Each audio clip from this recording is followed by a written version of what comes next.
আর ভুল, এই দুই একই অক্ষর দিয়ে শুরু হয়। শুধু তাই নয়, এদের দুজনের রাশিও সমান।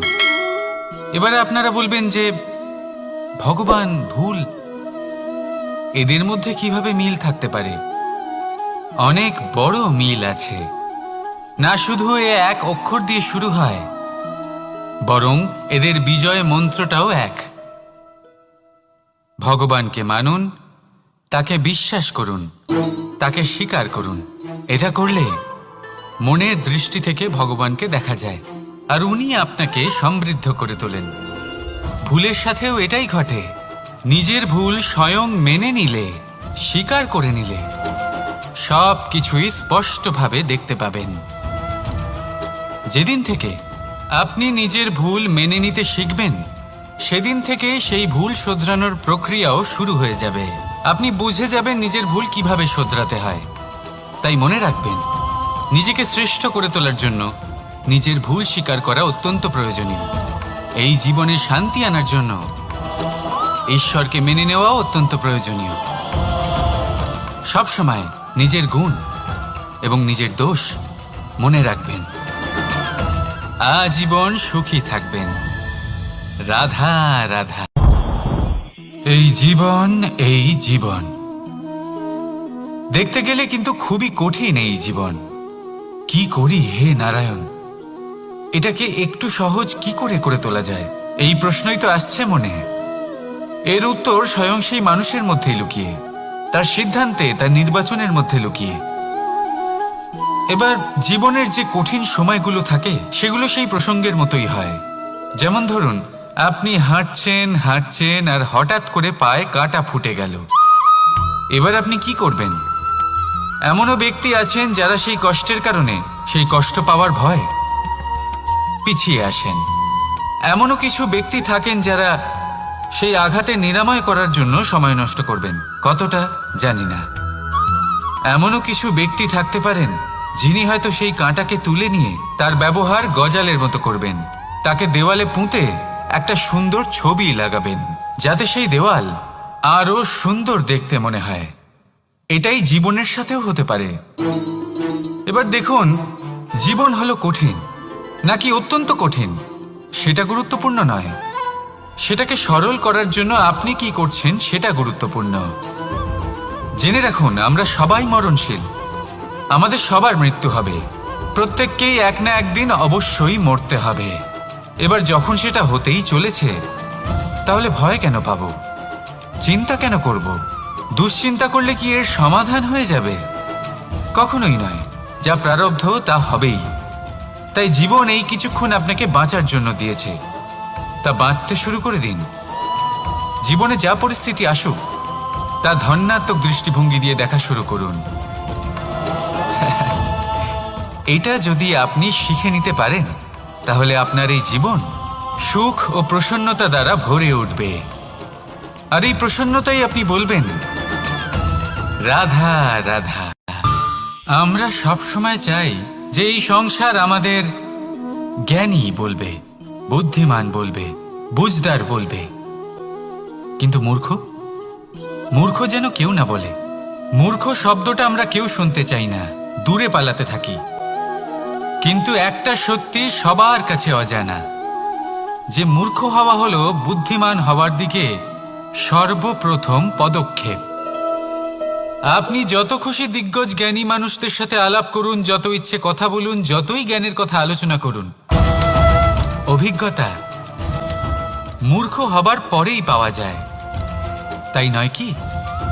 মূর্খ হবার পরে আপনি এটা বুঝতে পারবেন যে কি করা উচিত নয়। জ্ঞানী ব্যক্তি আপনাকে এটা বলবেন যে কি করা উচিত। আর এই সংসারে কি করা উচিত তার থেকেও অনেক বড় জ্ঞান হলো কি করা উচিত নয়। সেই জন্য সব সময় মনে রাখবেন, আপনার করা কিছু ভুল, আপনাকে যদি কেউ মূর্খ বানিয়ে থাকে, ছল চাতুরি করে থাকে, তাহলে কোনো ব্যাপার নয়। এটা শেষ পর্যন্ত আপনাকে আরো বুদ্ধিমান করে তুলবে। এই মুহূর্তে ধন্যাত্মক থাকুন। এই সংসার আপনাকে অবশ্যই জ্ঞানী বলবে। রাধা রাধা। আপনি কি কখনো একজন মালিকে একটা বাগানের যত্ন নিতে দেখেছেন? যদি কখনো একটা গাছে উই ধরে যায়, মালি তখন শুধু সেই গাছের নয়, সমস্ত বাগানের চিকিৎসা করায়। আপনারা হয়তো বলবেন, এ কেমন মূর্খতা, যখন ওই একটা গাছে লেগেছে সমস্ত বাগানের চিকিৎসা কেন করাতে হবে? এ তো অযথা পরিশ্রম করা। কিন্তু মালি খুব ভালো করে জানে যে উই হয়তো একটা গাছে লেগেছে, কিন্তু তা সমস্ত বাগানকে নাশ করে দিতে পারে। এবার মালির এই শিক্ষা, এই জ্ঞান অন্য অনেক জায়গাতে প্রযোজ্য। এই সংসারে আমরা শুধুমাত্র নিজের পরিবারের কথাই চিন্তা করি, তাদের যত্ন নিই, চেষ্টা করি যেন তারা ভালো থাকেন, সুখে থাকেন। আর সেই সময় এই সমাজের কিছু বিরোধী মনোভাব এই সমাজকে গ্রাস করে ফেলে, এই সমাজকে নষ্ট করে ফেলে, কিন্তু আমাদের নজর শুধু আমাদের পরিবারে থাকে। সেই জন্য যখন কথা ওঠে রাষ্ট্রের, দেশের, তখন তার জন্য সিদ্ধান্ত নিতে হবে, তখন তার জন্য ত্যাগ করতে হবে। আর মনে রাখবেন, যে সমস্যায় আসুক তার সমাধান পূর্ণরূপে বাঞ্ছনীয়।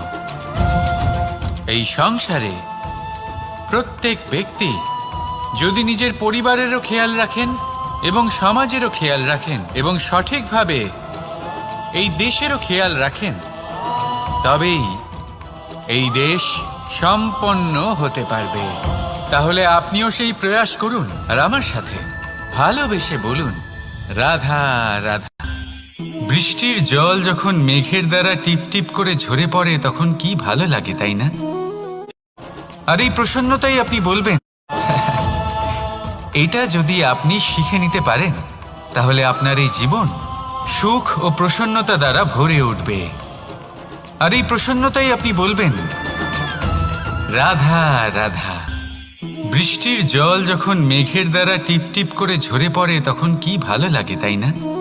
শুধু যে এই আবহাওয়া ভালো করে তুলে তাই নয়, এই মাটিতে সমাহিত হয়ে একটা অত্যন্ত সুন্দর গন্ধ উৎপন্ন করে। এই লতা পাতা, এই বৃক্ষ এদের জীবন দান করে, এদের পুষ্ট করে তোলে, আর তার সাথেই অনেক জীবের কল্যাণ করে।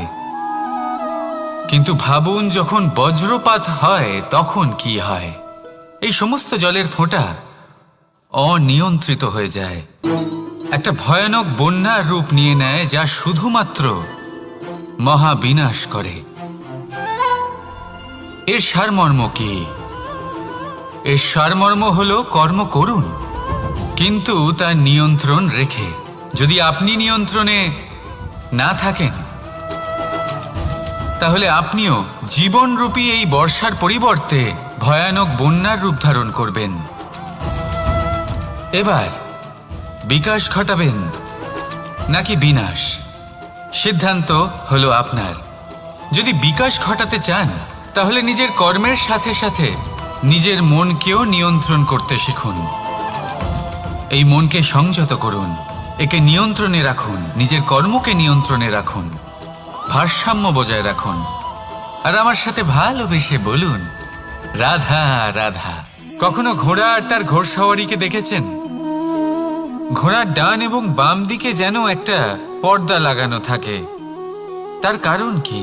যাতে ঘোড়া অন্য কোনো দিকে দেখতে না পায়, শুধুমাত্র সামনে দেখে আর সেই দিকেই এগোতে থাকে।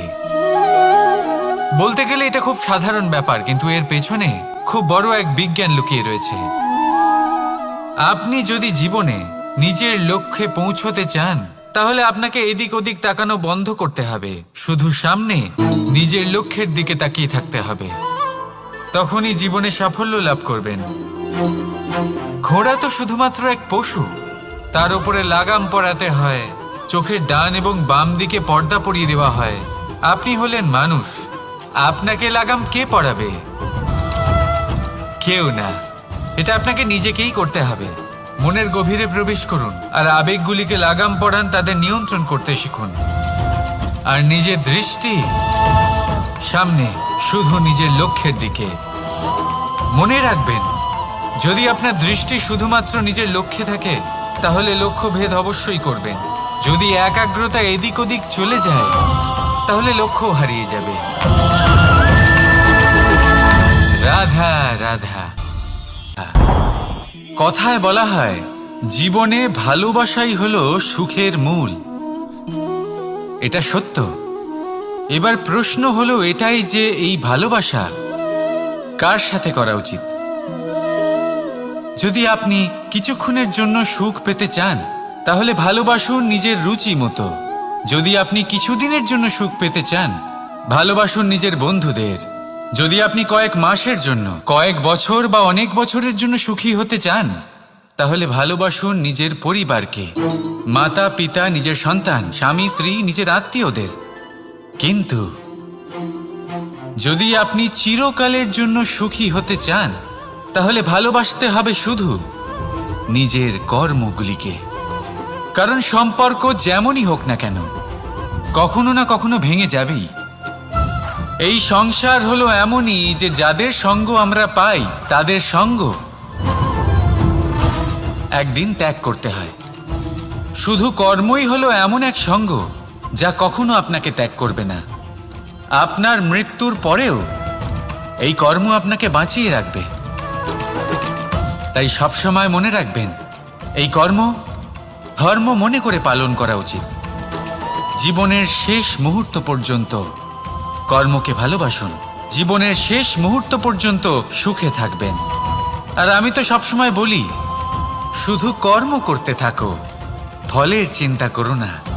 তাহলে আসুন আর আমার সাথে ভালোবেসে বলুন, রাধা রাধা। যথা রাজা তথা প্রজা, যথা বীজ তথা বৃক্ষ, যথা ভূমি তথা অঙ্কুর। কি সুন্দর শব্দ এগুলি! আর যতটাই সুন্দর ততটাই গভীর হলো তার অর্থ। যেমন রাজা হবেন প্রজা তেমনই হবেন, যেমন ভূমি হবে অঙ্কুরও তেমনই হবে। কখনো গভীরে গিয়ে এই কথার অর্থ বোঝার চেষ্টা করেছেন আপনি? রাজা এই শব্দের মূল হল রজ। রজ কথার অর্থ হলো মাটি। অর্থাৎ রাজা হলেন তিনি যিনি মাটির সাথে যুক্ত। রাজা হলেন তিনি যিনি প্রজাদের সম্মান করবেন, তাদের যত্ন নেবেন, তাদের চোখে জল দেখলেই চিন্তিত হয়ে উঠবেন, তাদের অশ্রু মোছার জন্য সমস্ত সম্ভাব্য চেষ্টা করবেন। রাজা এরকম হয়। এবার এই সমস্ত গুণ যদি একজন রাজার মধ্যে না থাকে তাহলে প্রজার মধ্যে অসন্তোষ দেখা যায়। আর এই অসন্তোষ বিদ্রোহের রূপ নেয়। আর এই বিদ্রোহ যে কোনো রূপেই হলো বিনাশকারী। তাহলে রাজার উচিত প্রজাদের রক্ষা করা এবং প্রজাদেরও উচিত রাজার প্রতি বিশ্বাস রাখা, তার অনুকরণ করা।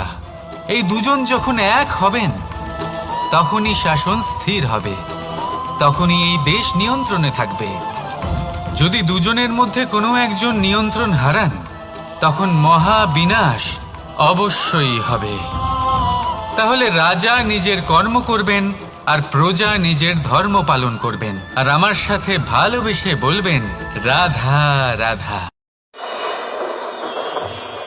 অনেক মানুষ আমাকে এসে বলেন যে কানাই, তোমার কথাগুলি তো আর কি বা বলি, তোমার কথা কি থেকে কি করে ফেলতে পারে, অসম্ভবকে সম্ভব করে ফেলতে পারে।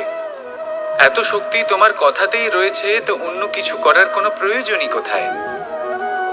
এবার ওনারা এই কথাটা বুঝতে পারেন না যে জ্ঞান শুধুমাত্র শব্দের সমন্বয় মাত্র। কিন্তু এর অর্থ কি সেটা জানার জন্য অনুভব করা প্রয়োজনীয়, সেই পথে চলা প্রয়োজনীয়। এই অভিজ্ঞতাই আপনাকে অর্থ বুঝিয়ে দেবে।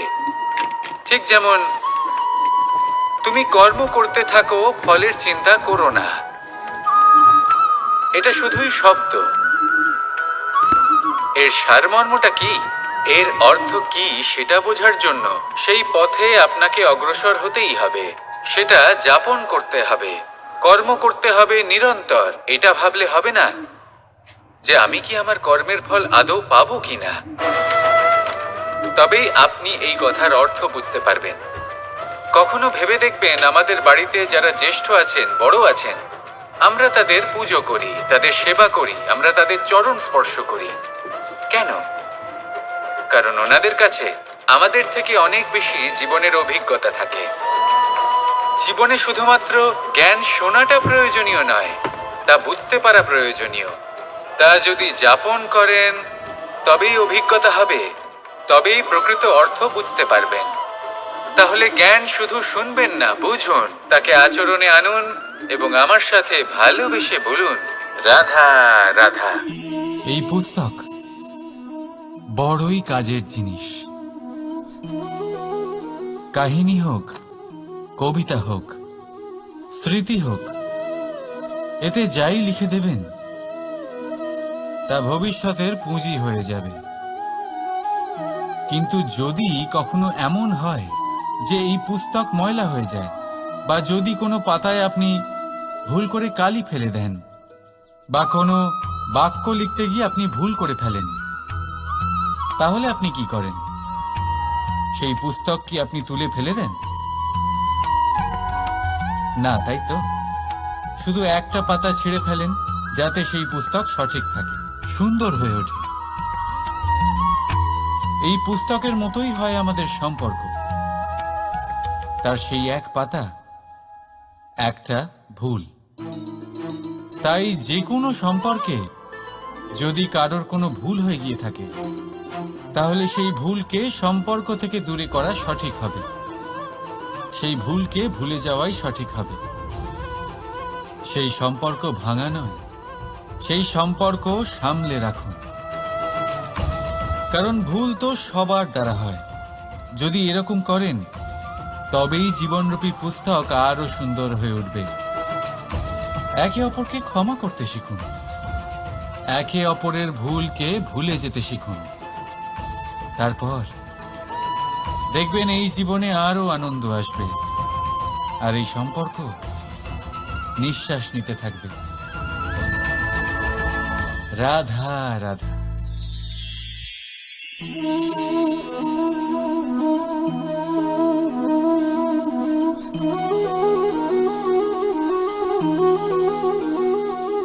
আমার এই ছায়া দেখতে পাচ্ছেন আপনি?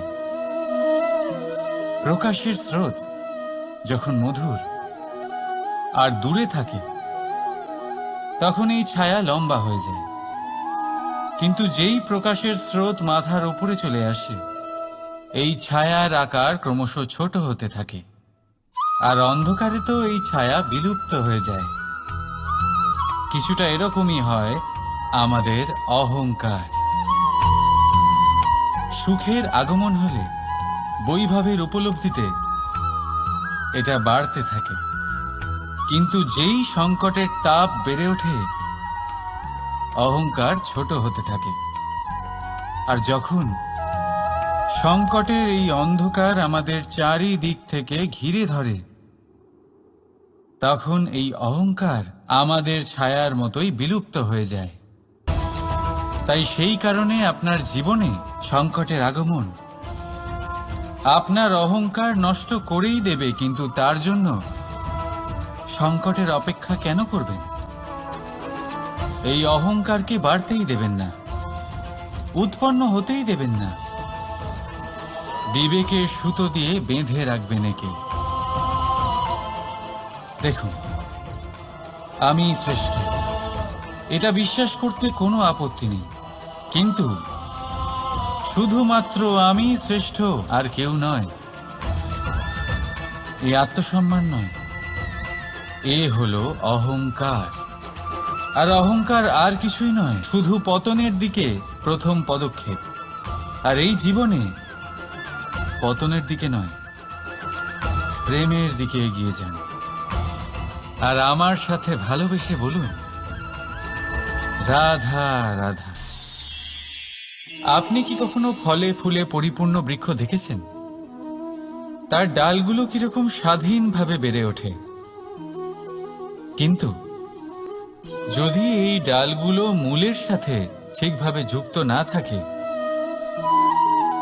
সেই বৃক্ষের মূলগুলি গভীর না হয়, তাহলে কি হবে? তাহলে কি সে সেই সব সুবিধা পাবে? কখনোই নয়।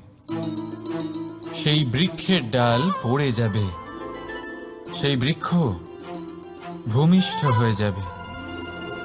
ঠিক সেইভাবেই চিন্তাভাবনার স্বাধীনতার আনন্দ আপনি তখনই আস্বাদন করবেন যখন আপনার শিক্ষা গভীর হবে। তাই স্বাধীন থাকুন দৃষ্টিভঙ্গিতে, কিন্তু যুক্ত থাকুন শিক্ষার সাথে। রাধা রাধা। সমাজ,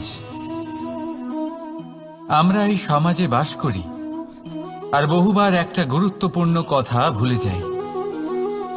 এই সমাজ আমরা সকলে মিলে তৈরি করি। সমস্ত সময় কাটিয়ে দিই এইটা ভাবতে ভাবতে যে এই সমাজ কি ভাববে,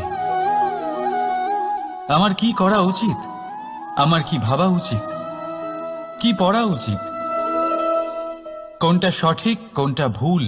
যদি আমি এটা করি তাহলে কয়েকজনের এটা মনে হবে না তো যে আমি খারাপ, যখন আমি তা নই। মনে ভয় উৎপন্ন হয় সেই কয়েকজন মানুষের জন্য। তার কারণ হলো আমরা আমাদের মনের কথা শুনতে পাই না, না শুনতে পাই, না বলতে পারি, আর না করতে পারি। সেই কয়েকজন মানুষের ভয় আমরা খারাপের বিরোধিতা করা ছেড়ে দিই। কিন্তু কখনো নিজেকে জিজ্ঞেস করুন, শেষ পর্যন্ত কারা এই কয়েকজন মানুষ? এই সংসারে প্রতিটি মানুষেরই নিজের আলাদা আলাদা ব্যক্তিত্ব আছে, আলাদা দৃষ্টিভঙ্গি আছে। তাই যদি আপনি এটা ভাবেন যে আপনি সবাইকে খুশি করতে পারবেন, তাহলে আপনি ভীষণ বড় ভুল করছেন। জীবনে কর্ম তাই করুন যাতে আপনার অন্তরাত্মা সন্তুষ্ট হয়। আর অন্তরাত্মা সন্তুষ্ট তখনই হবে যখন আপনার কর্ম শুভ হবে। তাই নিজের মনের কথা শুনে এই সংসারে শুভ কর্ম করতে থাকুন, তবেই এই সংসারের কর্মে আপনি সার্থক হবেন। রাধা রাধা। এই পাতাকে দেখুন, কত কোমল, কত শীর্ণ। যদি এর উপরে একটুও জোর খাটান বেঁকে যাবে। পাতা তো এরকমই হয়, একটু জোর খাটালেই তা বেঁকে যায় এদের নমনীয়তার জন্য। কিন্তু ওদের এই নমনীয়তার জন্য ঝড়ে বিপর্যয়ে ওরা ভেঙে পড়ার থেকে বেঁচে যায়। যদি এদের বদলে কোনো দৃঢ় বৃক্ষ হয়, তখন হাওয়ার তীব্র গতি সে সহ্য করতে পারে না, তার সম্মুখীন হতে পারে না, ভেঙে পড়ে যায় সে। ঠিক সেই রকমই হয় আমাদের সম্পর্ক। যদি এর মধ্যে সেই নমনীয়তা না থাকে, অহংকারের দৃঢ়তা থাকে, সেই সম্পর্ক নষ্ট হয়ে যায়। তাই আনুন এই নমনীয়তা আপনার সম্পর্কে, যাতে কাল যদি কোনো সমস্যা এসে দাঁড়ায় এই সম্পর্ক যেন না ভেঙে যায়। একবার ওই আকাশের দিকে তাকান, সূর্য চন্দ্রকে দেখে নত হয়ে যায়। আর আমরা তো সাধারণ মানুষ, তাই সম্পর্ক নিচু করবেন না, সম্পর্কের সামনে নত হতে শিখুন। রাধা রাধা। প্রেম, আমরা সকলে প্রেম করি, প্রেম পাওয়ার চেষ্টা করতে থাকি।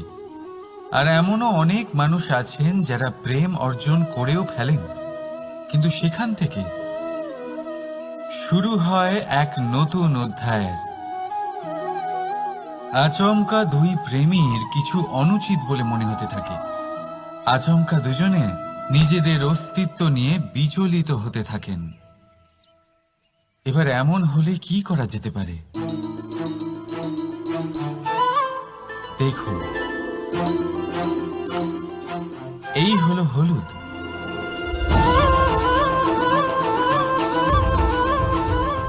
আর এই হলো চুন।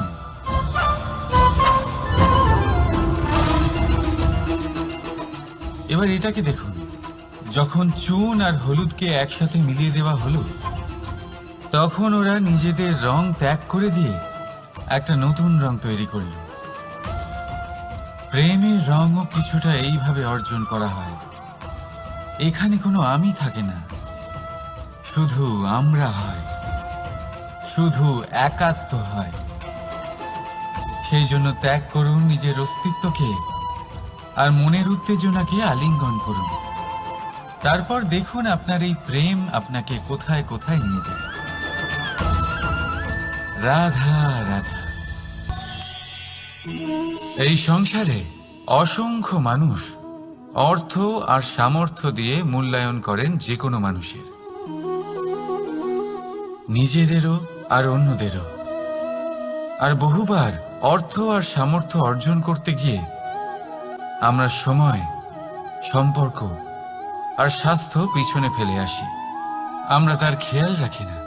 ভাবি যে একবার এই অর্থ আর সামর্থ্য অর্জন করে নেওয়ার পর তারপর সময়ও আমাদের কথা মতো চলবে, সম্পর্কগুলো আরো মধুর হয়ে যাবে, আর স্বাস্থ্যও আমাদের হাতের মুঠোয় থাকবে। কিন্তু এই অর্থের জন্য যখন আমরা এই তিনটেই হারিয়ে ফেলি, তখনই আমরা বুঝতে পারি যে আমরা কতটা অর্থহীন ছিলাম। আর তারপরে সংসারের সমস্ত অর্থ সংগ্রহ করে নেওয়ার পরেও আপনি আপনার ফেলে আসা সময় কখনোই ফেরত পাবেন না, না সেই সম্পর্ক আর না সেই স্বাস্থ্য। সেই জন্য এই তিনটির মূল্যই বুঝে নিতে শিখুন অনেক দেরি হয়ে যাওয়ার পূর্বে।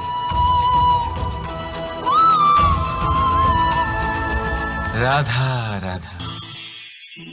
অনেক উচ্চতায় পৌঁছতে গেলে আমাদের কি প্রয়োজন হয়? এর উত্তর বড়ই সহজ, সিঁড়ির। এবার এর মধ্যে একটা গভীর রহস্য লুকিয়ে আছে। আমরা যখন দ্রুত সিঁড়ি দিয়ে উঠি, তখন কাউকে পেছনে ফেলে এলে তখন তাকে দেখে কি আমরা ছোট মনে করি? তাকে কি আমরা নিচু নজরে দেখি? যদি কাউকে ধাক্কা দিয়ে আমাদের এগোতে হয়, তাকে দেখে কি আমরা উপহাস করি? যদি আপনার উত্তর হ্যাঁ হয়, তাহলে এটা আপনার বড় ভুল। আপনার সিঁড়িতে যার সাথেই দেখা হোক, মধুর সম্পর্ক বজায় রাখুন, স্নেহময় ব্যবহার করবেন, তার সাথে বিনম্র থাকবেন। কারণ যে সিঁড়ি দিয়ে আপনি উঠছেন, মনে রাখবেন সেই সিঁড়ি দিয়ে আপনাকে নিচেও নামতে হবে। যদি এই সিঁড়ি না থাকে, তাহলে নিজের বিজয় উৎসব অবশ্যই পালন করবেন, কিন্তু যারা পিছনে থেকে যায় তাদের নিয়ে উপহাস কখনো করবেন না। রাধা রাধা। ভাবুন আমি কি করছি। আমি স্নান করতে চেষ্টা করছি। এই সরোবরে আমি আমার প্রতিচ্ছবি দেখতে পাচ্ছি। এবারে আমি যদি মনে মনে একথা ভেবে নিই যে আমার প্রতিচ্ছবির স্নান করা, এর অর্থ হলো আমার শরীরে স্নান করে নেওয়া, সেটা কি সঠিক হবে? এমন কি সত্যি হয়? না, কখনোই না। কারণ আপনার শরীর স্বয়ং আপনার অধীনে। যতক্ষণ না আপনি নিজের শরীরকে ভেজাবেন, ততক্ষণ আপনার প্রতিচ্ছবি ভিজবে না। এবারে আপনি ভাবছেন আমি এই অযথা কথাগুলি কেন বলছি। কারণ এই কথাগুলোর সম্পর্ক আছে আমাদের জীবনের অভিজ্ঞতার সাথে। আমাদের জীবনের এই অভিজ্ঞতা অত্যন্ত গুরুত্বপূর্ণ হয়।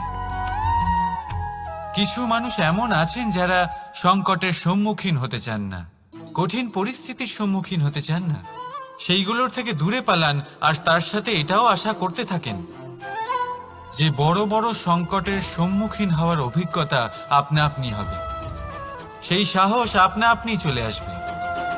কিন্তু এটা কখনোই হয় না। তাই সংকটের সম্মুখীন হন তার থেকে দূরে না পালিয়ে। কারণ এই অভিজ্ঞতা বসে বসে কখনোই হয় না। তার জন্য আপনাকে সেই পথেই চলতে হবে যেখানে সংকট আছে, বাধা আছে, কঠিন পরিস্থিতি আছে, আর সেই পথে নির্ভয় হয়ে চলতে হবে। তার সম্মুখীন হতেই হবে। তারপর দেখবেন সেই পথে আপনার শক্তি, আপনার সাহস আপনার জন্য অপেক্ষা করছে। রাধা রাধা। ফলটা দেখছেন আপনি? এটা সেই ফল যেটা গাছের সবচেয়ে উঁচু ডালে পাওয়া যায়,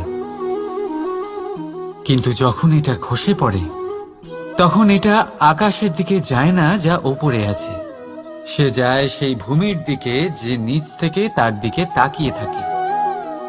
কেন? কারণ এই ফলের নিজের উচ্চতার ধারণা মাটির থেকে নিজের দূরত্ব দেখে হয়। এই ব্যাপারটাই আমাদের মানুষের জন্যও খাটে। যদি আপনি সম্পন্ন হন, তাহলে তাদের সাহায্য অবশ্যই করবেন যাদের সামর্থ্য আপনার থেকে কম, যাদের সাহায্যের অত্যন্ত প্রয়োজন। আপনার সামর্থ্য বেশি কারণ তাদের আপনার থেকে সামর্থ্য কম। দেখুন, জীবনে আনন্দ শুধু বড় হওয়ায় নয়, বরং তাদের সাহায্য করেও আছে যারা কোনো কারণবশত আপনার থেকে নিচে রয়ে গেছেন। আর যখন একটা ফল এই কথাটা বুঝতে পারে, তখন আপনি নয় কেন? রাধা রাধা। সময় বড়ই বিচিত্র অনুভব দেয়। যখন অপেক্ষা করছেন তখন অনেক লম্বা হয়ে যায়। প্রতিটা মুহূর্ত একটা গোটা দিনের মতো মনে হয়। ঠিক সেইভাবেই যদি কোথাও যেতে দেরি হয়, তখন সময় দৌড়তে থাকে। প্রসন্নতায় বয়ে যায় আর নিরাশায় থমকে যায়। আপনদের সাথে থাকলে সময়ের খেয়ালই থাকে না। শত্রুদের সাথে থাকলে সেই সময়ই খারাপ হয়ে যায়। কিন্তু এটাই কি সত্যি বাস্তব? না, সময় তো সময়ই হয়, নিজের গতিতেই চলে সে। শুধু সেই গতির আভাস আমাদের মানসিক অবস্থা অনুযায়ী বদলে যেতে থাকে। তাই এই সমস্যা সময়ের নয়, আমাদের মানসিকতা। তাই নিজেকে খুশি রাখুন, অন্যদেরও খুশি রাখুন। আগের সমস্ত ঘটনা ভুলে যান আর একটা উজ্জ্বল ভবিষ্যতের দিকে অগ্রসর হন। সময় সবসময় ভালোই লাগবে। প্রেম করুন সবার সাথে, সময় সবসময় সুখেই কাটবে। রাধা রাধা। অগ্নি জীবনে খুব মহত্বপূর্ণ হয়। এই অগ্নি উজ্জ্বলতা হয়ে আমাদের জীবিত রাখে। কিন্তু ভাবুন, যদি এই উজ্জ্বলতা ক্রোধের অগ্নি হয়ে দিকভ্রষ্ট হয়, তাহলে কি হবে? একটা ছোট পাতা দিয়ে শুরু করে গোটা বনকে ছারখার করে দিতে পারে। ঠিক সেরকমই মানুষের ক্রোধের আগুনও অন্যদের তো ভস্ম করেই, কিন্তু তার পূর্বে স্বয়ং নিজেকেই ভস্ম করে দেয়। তাহলে কি করা যায়? কি করে নিয়ন্ত্রণ করা যায় তাকে? উত্তর হলো, তাতে জল ঢেলে দিয়ে, জলের মতো বইতে দিন একে। ঠিক সেইভাবে যেমন সূর্য নিজের অগ্নিকে তেজ বানিয়ে আপনার কাছে পৌঁছে দেয়। এটাই পার্থক্য সূর্যের অগ্নি আর ক্রোধের অগ্নির মধ্যে। সূর্যের অগ্নি বিচ্ছুরিত হয়ে প্রতিফলিত হয়ে আসে, আর সেই জন্যই তাকে তেজ বলা হয়। অন্যদিকে আমাদের ক্রোধের আগুনের কোনো সীমাই থাকে না। তাহলে নিজের অন্তরের শক্তিকে ক্রোধের আগুন বানিয়ে জ্বালাতে চান, নাকি উজ্জ্বলতা বানিয়ে বিস্তারিত করতে চান? সিদ্ধান্ত আপনার। রাধা রাধা। এই সংসার অনেকটাই বড়, আর আমরা তার কাছে অত্যন্ত নগণ্য। এই সংসারে এমন অনেক মানুষ পাওয়া যায় যারা বোঝান যে এই সংসারটা কতটা বড়, কতটা অদ্ভুত, কতটা সুন্দর। আর এই সংসার রচনা করে পরমেশ্বর কত মহান এক কাজ করেছেন। কিন্তু আপনি এই জীবনে মাত্র কয়েকজন মানুষকেই পাবেন যারা আপনাকে এটা বলবেন যে এই সংসারে আপনি কতটা গুরুত্বপূর্ণ, আপনি কতটা অদ্ভুত। যদি আপনি তাদের সাথে থাকেন, তাহলে তারা নতুন কিছু সৃষ্টি করতে পারেন, এই সংসারকে আরো কতটা পবিত্র করতে পারেন।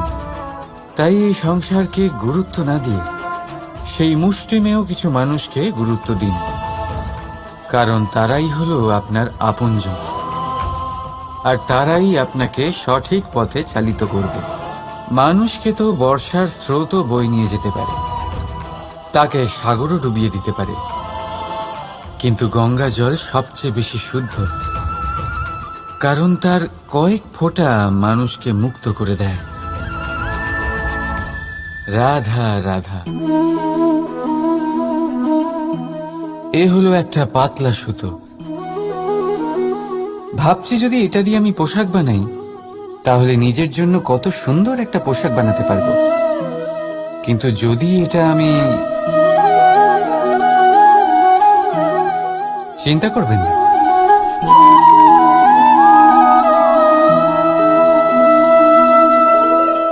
দেখুন এই সুতো জোড়া লেগে গেল। শুধু পার্থক্য হচ্ছে এটাই যে আগের মতো এটা আর সরল নেই, আর এটার দৈর্ঘ্য আগের থেকে কিছুটা কমে গেছে। এই সংসারে প্রেমের সাথেও ঠিক এটাই হতে পারে। প্রেমের এই সুতো যা দুই মানুষকে একসাথে বেঁধে রাখে, অহংকার আর স্বার্থের আঘাত সে সহ্য করতে পারে না, ছিঁড়ে যায়। চেষ্টা করলে আবার এই সম্পর্ক হয়তো জোড়া লাগতে পারে, কিন্তু তা আগের মতো কখনোই থাকে না, কারণ মনে গিট পড়ে যায়। সেই জন্য প্রেমকে স্নেহের সাথে সামলে রাখুন, অহংকার আর স্বার্থের থেকে দূরে থাকুন। রাধা রাধা। আগুন কি করে? জ্বালায়। সেটা কাঠই হোক, কয়লা হোক, বস্ত্র হোক, যাই আপনি আগুনে দেবেন তা ভস্ম হয়ে যাবে। কিন্তু সোনা, যদি আপনি সোনা আগুনে ফেলেন তাহলে তা কুন্দন হয়ে নিজের অস্তিত্ব তৈরি করে। যদি আপনি লোহা গরম করেন তাহলে তা ইস্পাত হয়ে যায়। কেন কেন হয় এরকম? কারণ তাদের অন্তরের আগুন জ্বালানোর আগুনের থেকে অনেক বেশি তীব্র হয়। এই আগুন হলো পবিত্রতার, এই আগুন হলো নিশ্চয়তার। যদি আপনার লক্ষ্য স্থির থাকে, আপনার ইচ্ছে দৃঢ় হয়, তাহলে কুন্দন হয়ে বেরোবেন, ইস্পাত হয়ে বাঁচবেন, অন্তর থেকে শক্তি পাবেন, আর কেউ আপনার সাথে কোনো অনিষ্ট করতে পারবে না। রাধা রাধা। মানুষের জীবন কি? আপনি বলতে পারেন জন্ম আর মৃত্যুর মধ্যেকার সময়। আর মৃত্যু কখন হয়? যখন মানুষ শ্বাস নেওয়া বন্ধ করে দেয়, হাত পা নাড়ানো বন্ধ করে দেয়, ভাবা ছেড়ে দেয়। এমনটা নয়, মানুষের অন্তর। তার মৃত্যু তখনই হয় যখন তার অন্তরের করুণা শেষ হয়ে যায়। করুণা সেই ভাব যা মানুষকে মানুষ করে তোলে, যা এক মানুষকে আরেক মানুষের কষ্টে তার প্রয়োজনীয়তা অনুভব করে, আর সেটাই তাকে শক্তি দেয় অন্য কাউকে সহায়তা করার জন্য, তাকে পাত্র করে এই সৃষ্টির নিয়ন্তা হবার জন্য। দেখুন, এই সংসারে মৃত্যু কেবলমাত্র একবারই হয়, তাই তার আগে কেন মরব? এই করুণাকে কেন মারব? নিজের মনুষ্যত্ব বজায় রাখুন, মৃত্যুর পরেও আপনি জীবিত থাকবেন। রাধা রাধা।